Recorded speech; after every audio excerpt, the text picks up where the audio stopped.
ভাবি হ্যাঁ এক কথা বলতাম। বলো। ভাবি নূপুরকে এত ছোট লাগতেছে কেন?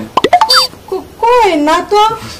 আর তাছাড়া ছোট লাগতেছে না কেমন লাগতেছে তুমি তো আগে থেকে দেখেই নিছো, এখন আর এসব কথা বলার কি আছে?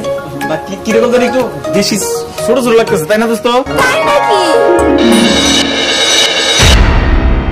মামা তুমি?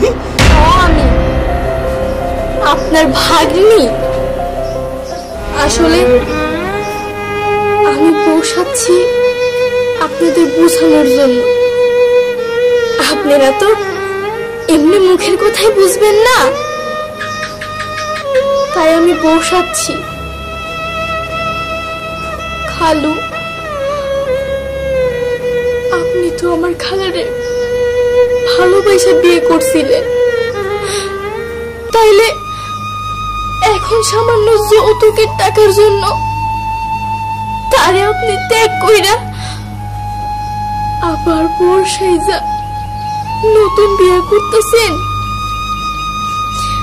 আসলে আপনাদের বুঝাইলে তো আর আপনারা বুঝবেন না, তাই আমি বোঝাচ্ছি আপনাদের লজ্জা দেওয়ার জন্য। কিন্তু কি লাভ কোন? আপনাদের তো লজ্জা শরম বলতে কিচ্ছু নাই। তবে একটা কথা কি জানেন?